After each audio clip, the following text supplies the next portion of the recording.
Tip FM's Tip Today. With Slattery's Garage, Puck On. Over half a century driving the people of Tipperary and surrounding areas with quality, reliable and economical vehicles, new and used. Call the sales team today to discuss your next car or van on 067 24 111. Thanks, Pat, and welcome back to the final hour of Tip Today. One of our listeners on to say, so lovely to hear the beautiful voice of Niamh Canaan and that interview there. And the listener goes on to say, I had the pleasure of getting to know her over the past few years, being a patient in Nina Hospital. I was honoured to be part of her care, a pure lady, and gone to her bed in heaven. That's into us on 083 311 3311. Now, artificial intelligence is no longer a future concept. It's shaping how we work, communicate and make decisions right now. But as AI becomes more powerful, the questions around responsibility, regulation and trust become even more urgent. Now, to help us unpack what responsible AI really means and how regulation is evolving and what the future of AI could look like for society, I'm delighted to be joined by Dr Maria Moloney, who's Head of Research at PrivacyEngine and Director of the ICS. Good morning to you, Maria, and lovely to see you today, and thanks you for coming in to us. Are people afraid to discuss AI even at this point because we're so unsure of what it really means? Yeah, I think a lot of people talk about AI, so there's a lot of hype around AI at the moment, but again, I think people kind of don't really understand what it is exactly because there's so many different types of AI. So I think there is a little bit of fear around AI, because I don't think people can't really grasp it very much. Could you sum it up for us? Because it's often compared to platforms such as Google and seen as some sort of supercharged search engine or something. It's so much more than that, though, It is so much more than that, yeah. And like today we'll probably be discussing the EU AI Act. Yes. So this has been in the works for quite a few years now from Europe because they kind of saw it coming down the line. And they have given a definition of what an AI system is, and they made sure that it kind of aligned with the OECD definition as well. So there's 7 things, and we have written a number of papers as well, so I can direct people where to read more details about what exactly an AI system is. But in Article 3.1 of the AI Act, an AI system is defined as a machine-based system with varying levels of autonomy, potentially exhibiting adaptiveness after deployment, that infers outputs like predictions and content and recommendations and decisions and so on, and from inputs to influence physical or virtual environments. So if you break that down, there's 7 things that you have to kind of check off to make sure that you are dealing with an AI system. And I think it's really important to know whether you are or are not dealing with an AI system, because then if you know you're dealing with an AI system, you will have obligations under the EU AI Act. So it's important for organisations and SMEs to understand. So there's 7 things. So it must be machine-based. There are varying levels of autonomy, but it has to have autonomy as as a system within it. It may exhibit adaptiveness after deployment, so that's not compulsory. And there must be at least one or more objectives. So the system has to have objectives to meet objectives or to satisfy the objectives, and it must inference must exist as well. Right. So, now this is within a company. Yes. All of that you're talking about. Yeah. So you take in, we'll say there's a lot of AI systems in the financial sector. Or if you're in a hospital, they're using a lot of AI systems now to kind of,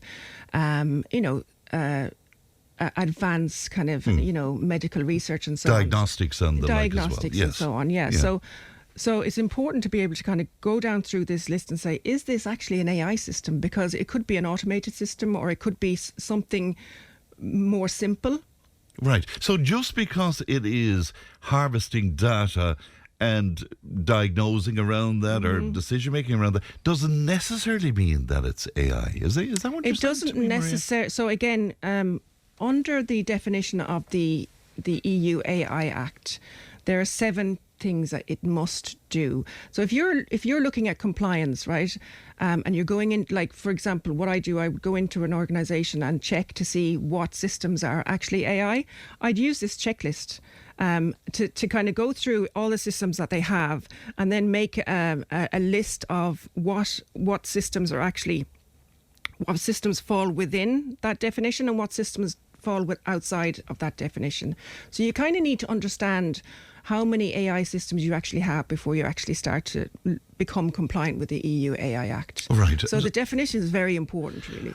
Tell us about the regulation and the Act, because of course it's very difficult to keep up with this. It's evolving so quickly. Is that a big issue in terms of regulating? It is a big issue. And like my background would be in privacy, and I work with a lot of data protection officers in organisations and so on.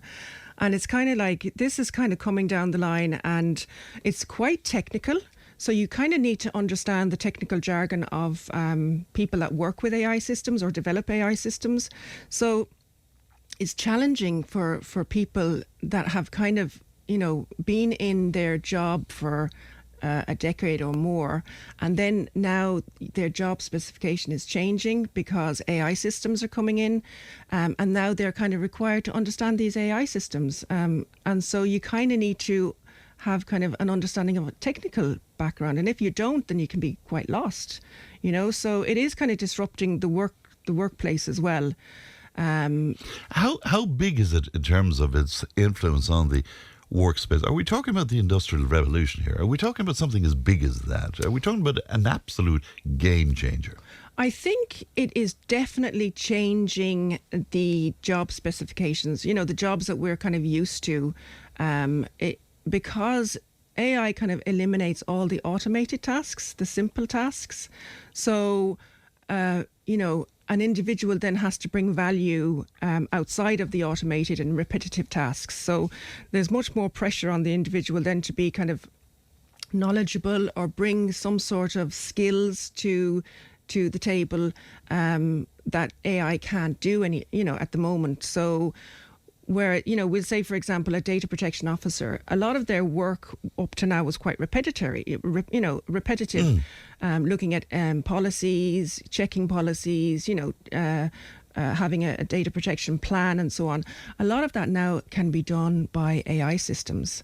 So then you have to ask yourself, what do I bring to the table if the repetitive tasks plus as well, and it's something that troubles me, and I spoke to our solicitor about this. Do you take what AI presents you with as gospel? No. No, I would never do that. So how do you get around that? How do you police AI, I suppose, is what I'm saying? I think this is really important to stress. So people are kind of going, oh, what's the use of university anymore? What's the use of... You need to understand your job specifications still. So AI is a tool and it helps speed up your daily work. But if you use, we'll say, example, ChatGPT or any AI system, you need to be able to read through that and see where the AI system is getting it wrong. So have you heard about hallucinations and AI systems? Yes, but I don't understand it. So an AI system like ChatGPT, its overall goal is to answer your question, okay, to the best of its ability.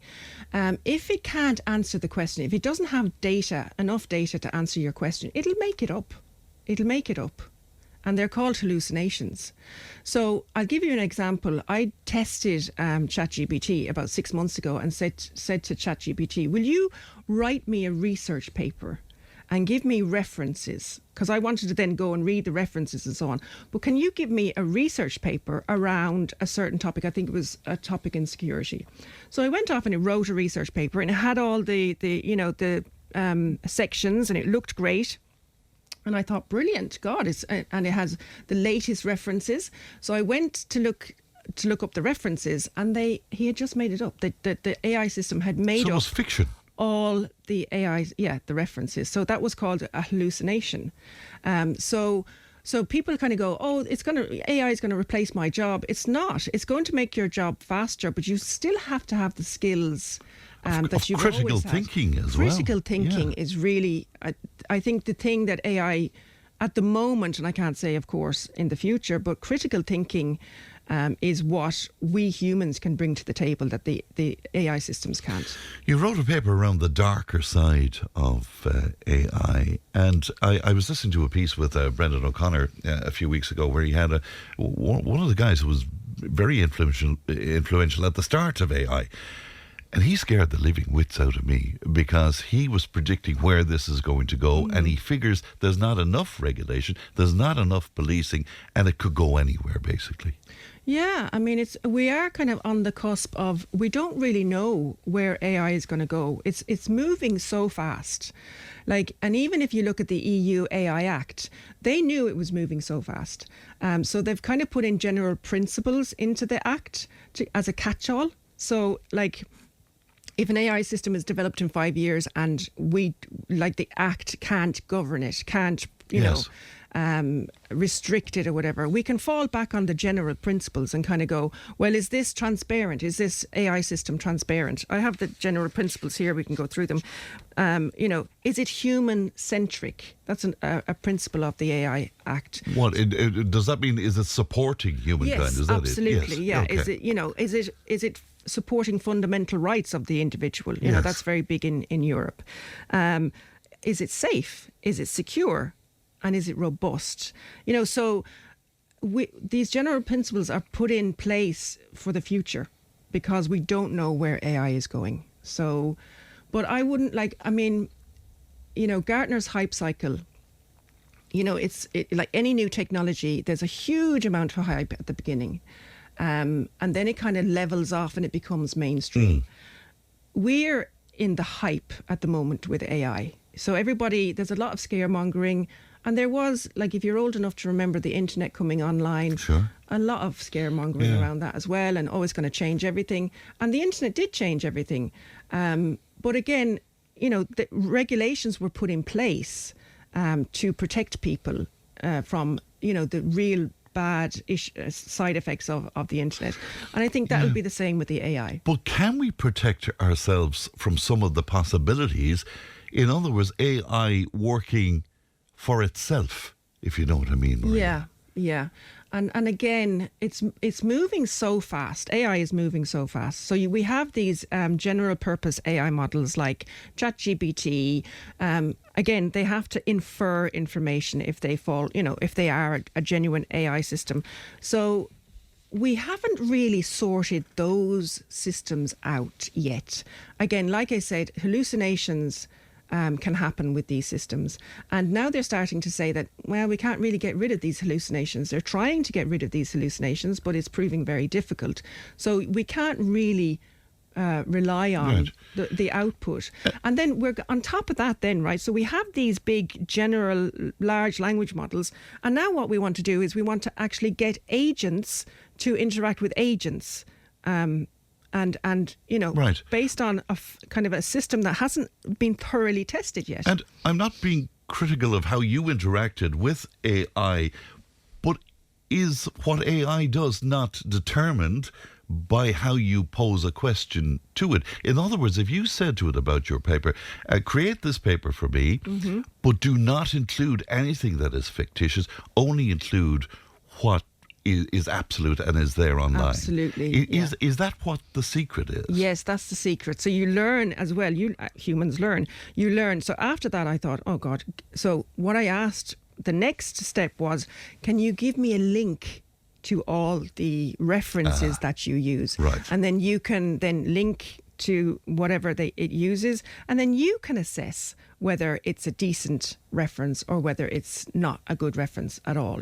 So again, it's up to the individual. So if it referenced Forbes, we'll say, or if it referenced a research paper from a very well-known researcher in the field, I would be able to say that's a reliable reference. But if it referenced an obscure newspaper from somewhere, halfway across the globe, then I'd say, no, that's not reliable.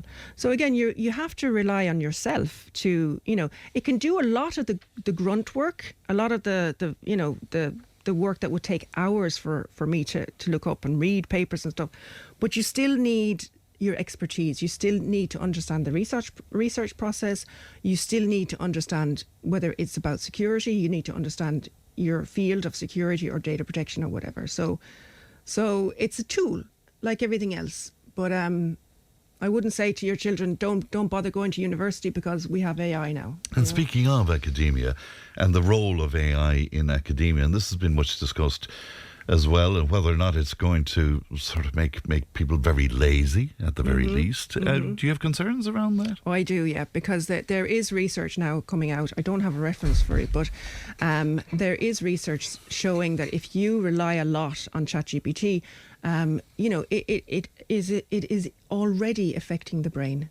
So what I would say to people is, okay, you can't stop using ChatGPT, but do your best to kind of learn your area of expertise yourself, and I really believe in, the university exams. They have to still exist because you need to learn your skills still.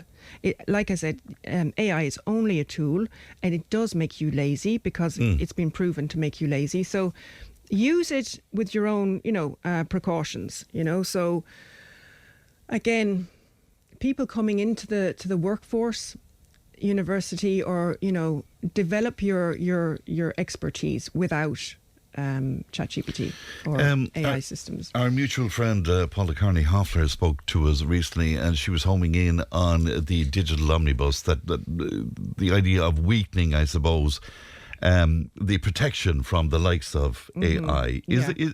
And because GDPR is part of your field of expertise, are you concerned about this?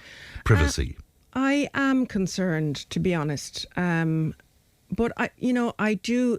Europe has a very good reputation for ensuring protections of their citizens. So I think there's pressure on Europe at the moment to kind of make the digital legislation that we're seeing more digestible. And I understand that because, I even remember last year looking at all the various different digital acts that we had to, as compliance people, that we had to, try and understand and try and digest in such a quick period of time. So I do understand the reason why they have this digital omnibus. They're trying to, make it cohesive, make the regulations that are coming into existence cohesive. So you have your EU AI Act, you have the GDPR, you have the e-privacy legislation as well. And over the last, we'll say 8 years, or, since the GDPR came online, they've all kind of developed by themselves in a silo. So the omnibus is trying to give more clarity around, what regulation works on this aspect and what regulation do you need to refer to for various different aspects. So again, trying to get a kind of a more cohesive... But some people are concerned, and maybe it's conspiracy, I don't know, that under the guise of child protection, for example, we are giving access to a lot of our personal information. I mean, lots of our personal information. Yes. Yeah. Is that a concern? Well, I would say I'm glad we're in Europe, to be honest, because you look across the Atlantic and there's less protections there, So... there is a kind of a concerted effort to kind of make it easier for organizations. The omnibus is supposed to make it easier because Europe is now being seen as kind of too heavy on compliance and governance and not facilitating innovation enough. So they're trying to get that balance right. Whereas if you look at the US, they're very, very focused on innovation. They want AI to kind of develop naturally, because of course they're trying to win the AI race. Yes. So they want to be very light touch in terms of regulation, and we saw that with the data privacy as well. Back when I got into data privacy in 2004, you had the safe harbor agreement with America, which was a bit of a joke, to be honest. Self-certification. They didn't want any hindrance. They wanted innovation, and that's their perspective. But Europe is much more kind of trying to get a balance and to protect citizens against abuse of large organizations. So. Yeah, even though, GDPR is often lampooned in terms of the nonsense, as some people would see it, that it creates for companies, for example. That the amount of red tape and administration attached to it as well. Yeah. Is that fair? Do you think? I again, it's a balance, really. Yeah. I understand how it can be very frustrating, especially for SMEs. Yeah, absolutely. It is and quite costly. Yeah. It is costly. Yeah. And PrivacyEngine, the company that I work for, they have special rates for SMEs because it's understandable. It's, you have to have a kind of a tiered approach to enterprise and to SMEs. And Europe now as well, they understand that the majority of organisations in Europe are SMEs. So there's a lot of help out there from Europe and from Brussels and from the AI office in Brussels to support SMEs when it comes to the GDPR and the EU AI Act. So, yeah, I mean, it's hard to say. I got into data privacy. I did a PhD in data privacy because I saw the abuses that were happening under Safe Harbour. Collection of data, and not even for any purpose, but just collecting it just to have it.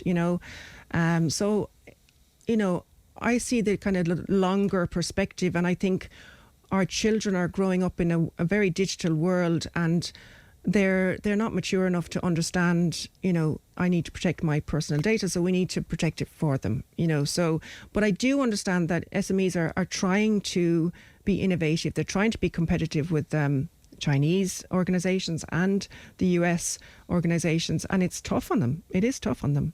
So I know it's slightly outside of your portfolio, but can I ask your opinion on what's happening with X at the moment, and particularly that investigation into Grok, that's AI modification of images and really worrying stuff at times, nudification and where children are concerned.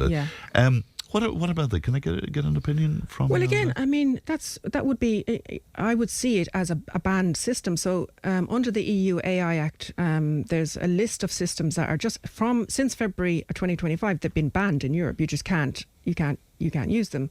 And if you are found to use them, you could be subject to very heavy fines.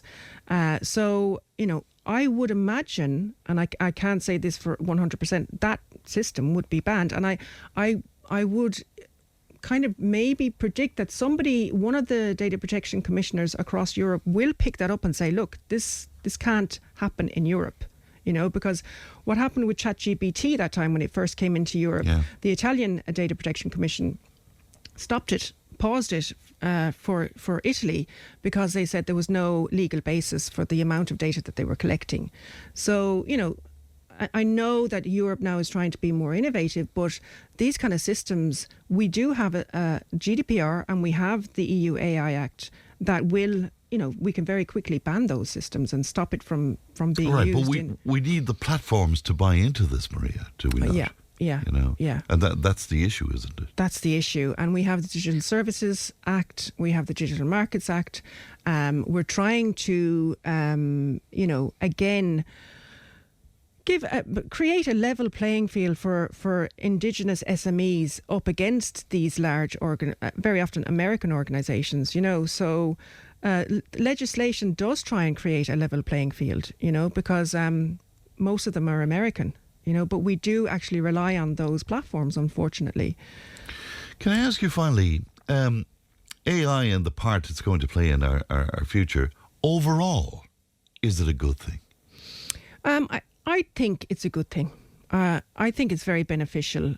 I know there's a lot of scaremongering out there at the moment. But again, if you look at Gartner hype cycle, there's a lot of hype at the moment. I think eventually it will come, it'll settle down.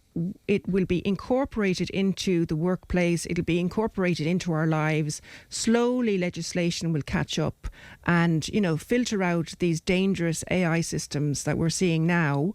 And hopefully eventually we'll be, in a place where there'll be very, very good tools, even robots and so on, and there'll be protections in place. But I think we might have to wait a while to see that. Can you give us a few stop-off places that people might go to for, your own checklist, for example? Yes, just places that people could go for information, to inform themselves, because that's vital, isn't it? It to is. inform ourselves Absolutely. about what's happening. Yeah. So I work for PrivacyEngine. It's an Irish SME. It has a data protection SaaS platform. And if you go up to our website, you can get an awful lot of information. There's lots of webinars there. There's a checklist there as well. And I can make that checklist. It's an AI compliance checklist. I can make that available to you for your listeners That'd be today. great, yes. But there's also other types of checklists up on our website. The ICS, the Irish Computer Society, we're putting a special interest group together, and I'm chair of that special interest group. It's called Strategic AI Network, so SANE. And you can go to the ICS website. We're looking for people to interact. We'll be working with Malcolm Byrne from the Oireachtas, who heads up the Joint Committee on AI in the Oireachtas. So those are two good websites that you can go to. Then on a European basis, you have the AI office in Brussels. You can sign up to what we call the AI Pact. Because if you develop AI systems, that would be good to sign up to the AI Pact. Just Google AI Pact and it'll come up. And then that gives you access to more data or webinars, but it also gives you access to a database where people are adding to it and building to it now, where you have templates, you have policies, you have all information about how to be compliant with the EU AI Act. So I would go to the European Commission's website, the AI Office, the EU AI Pact, PrivacyEngine, of course, and the ICS. And coming down the line as well, we will have an AI office here in Ireland, and they are going to be a point of contact for people that are interested in this area. Just looking at my screens here, and a lot of people are very concerned about it, and I think a lot of it is that it's complex, and if we are concerned about it, we need to get into it. We need to try and understand it as best we can. One person though asking about the artistic end of it, music, for example, literature, all of that. Yeah. Do you have thoughts on that? Well, copyright is a big issue, and they've taken books and they've trained their AI models on copyright. But there was a kind of a landmark decision just before Christmas in the US, of all places, where I think it's Anthropic was fined for using copyright material to train their AI systems. And now they're going to have to pay a huge amount of money, but not really for Anthropic, I suppose. But I think it's €3,000 per copyright infringement. So they have set a precedence there in terms of you're not allowed to just take somebody's work and feed it into your AI system and think you're going to get away with it. Right. But we're in the early days of this, I suppose, at the moment. So there has been a decision, but again, I'm sure at a European level there will be more to come, All right. Maria, thank you so much. You're very welcome. Because we're trying to get our heads around AI here on the programme, and we're struggling with it, but that was a tremendous help. Thank you indeed. Dr Maria Moloney with us this morning. We'll take a break. We're back with more. Tip FM's Tip Today. With Slattery's Garage Puckon. Now is the time to pick up your next van. From the award-winning Peugeot Partner van to the Expert and the load-lugging Boxer van. We have big vans, high-roof vans, long wheelbase vans. You'll find them all at Slattery's Garage Puckon. See slatterysgarage.ie.